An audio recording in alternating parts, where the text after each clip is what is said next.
อับอายขายขี้หน้าคนลาวทั้งประเทศเป็นคนลาวแท้ๆยังฮู้กฎหมายลาวบ่เท่ากับคนต่างประเทศกราบทักทายสบายดี FC ทุกท่าน FC ทุกคนเนาะมาพบมาพ่อกับค่อยเจเบาลาวในซ่องความเสื้อมือนี่บ่มีเหตุการณ์ไฟไหม้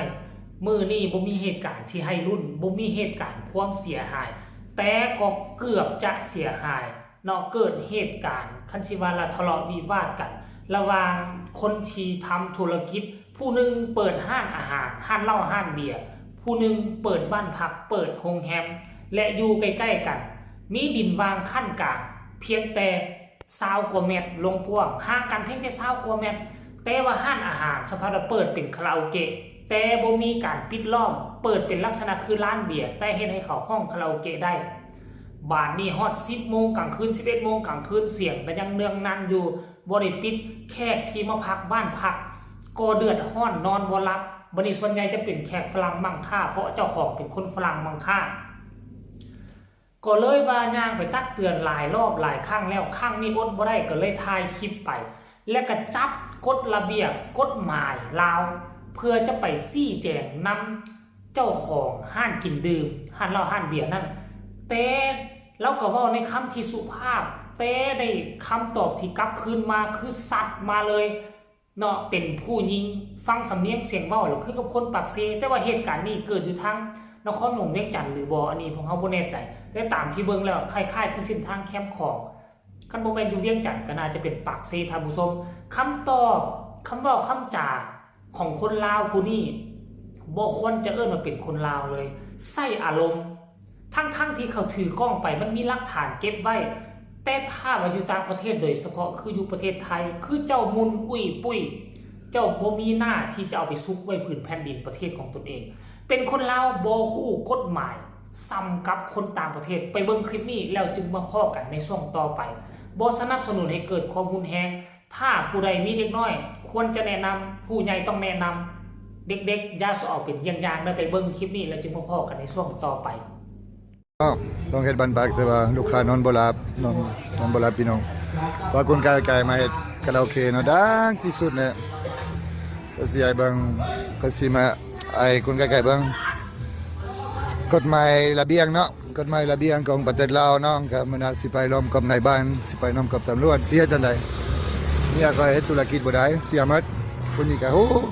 ฮัลโหลสบายดีแป้งกินหอมพวดลันจวนวัดหลวงอ๋อสิเอากฎหมายระเบียงประเทศลาวเนี่ยอ่านดีๆกันเอามานี่เขียนเมย์มึงเนี่ยมึงรบกวนแขกกูหลายเทื่อเลยนะเมย์มึงเอาไปมึงนี่หลายเทื่อแล้วแม่นบ่มึงเฟ้นตายมึงบอกกฎหมายเนี่ยมึงนี่หลายเทื่อเลยกฎหมายระเบียบประเทศลาวเมย์กูก็เห็นธุรกิจเหมือนกันมึงอย่าอันนี้กูนี่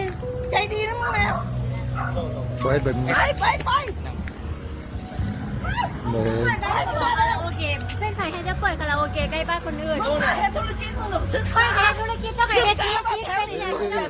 เห็นใจคนอื่น ไปนี่เป็นนี่ แป๊บนึงคุณเปิดโรงแรมคุณเมนโฮเทลไหมคุณเปิดโรงแรมเป็นโฮเทล ไป ไหม นี่ เอา แล้ว เอาบ่จิเนี่ยค่อยเด้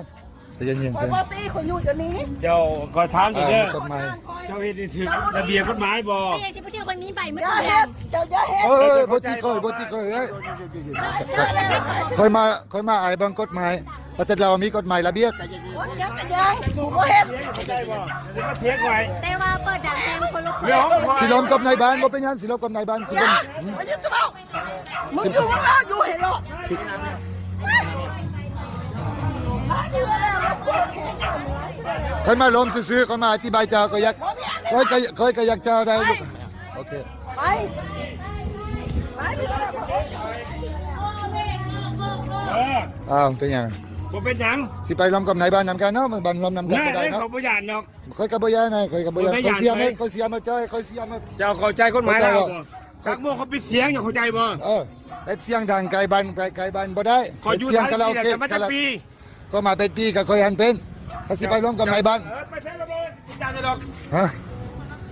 ก็ได้ โดน ก็ได้มื้อประชุมกับนายบ้านดีกว่าเนาะมีนายบ้านอยู่บ้านมีนายบ้านเนาะเจ้าบ่อ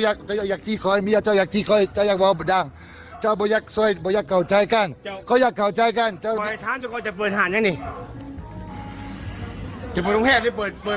ยังนี่ครับ เขามีหนังสือหมดบริษัทโอเคก็ล้อมกับ เจ้าแหกคนผักบ่จะเปิดหานคนผักจะพิษกฎหมายน่ะเข้าใจบ่ จะเบิ่งหนังสือบริษัท เดี๋ บ่ ยวจะเก่งจะเก่ง ไป น้องบอย ไปประชุมนำกันเนาะ มาซุ่มใช้กระยาก็ไปเดี๋ยว ไป เบิ ไป ด ส่งให้ไปให้ไหนบ้างเนี่ยไปเลยไปก่อนเนี่ย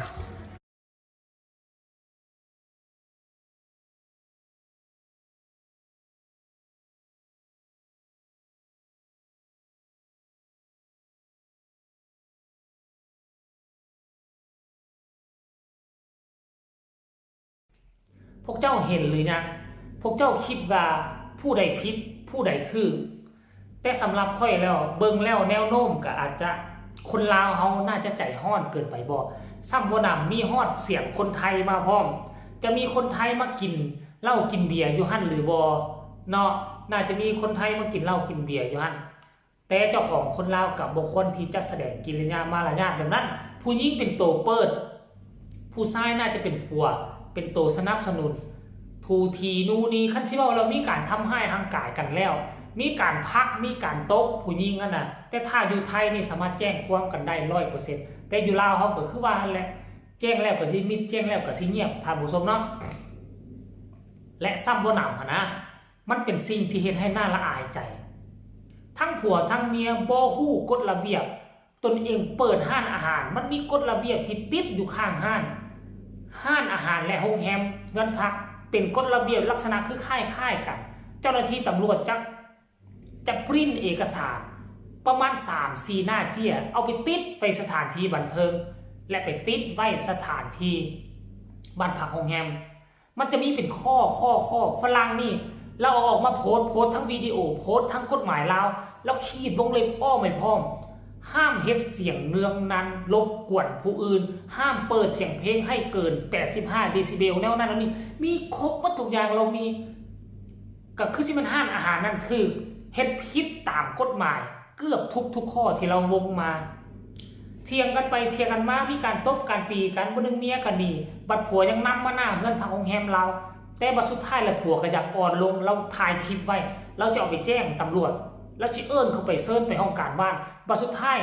เจ้าของห้านอาหารเนาะผัวเจ้าของห้านอาหารคือว่าเสียงอ่อนแล้วว่าขอโทษบัดนี้คนต่างประเทศเขาเอาตามกฎระเบียบเด้พวกเจ้ามาซุกพวกเจ้ามาตบมาตีเรามาซุกเรามายู่เรากฎหมายเขาเข้มแข็งผิดใดผิด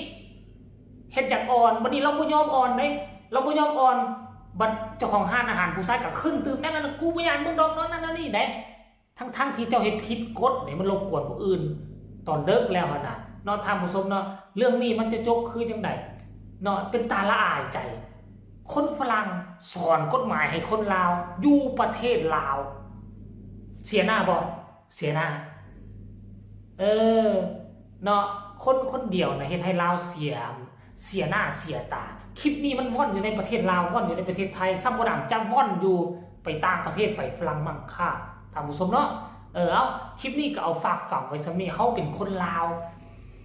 เฮาควรจะศึกษากฎหมายลาวให้ฮู้ดีกว่านี้ให้ฮู้กว่าประเทศอื่นอย่าให้ต่างประเทศมาสอนกฎหมายลาวให้คนลาวเนาะคลิปนี้ฝากฝังไว้ซะนี่ไผมีคำคิดคำเห็นเอาใดต่อเหตุการณ์นี้ก็พากันส่งมาใต้คอมเมนต์เนาะฝากทุกคนกดไลค์กดแชร์กดติดตามเพื่อจะพาในคลิปต่อไปที่สำคัญอย่ากดข้ามโฆษณาพบกันใหม่ในคลิปหน้าสำหรับคลิปนี้สบายดีบ๊ายบาย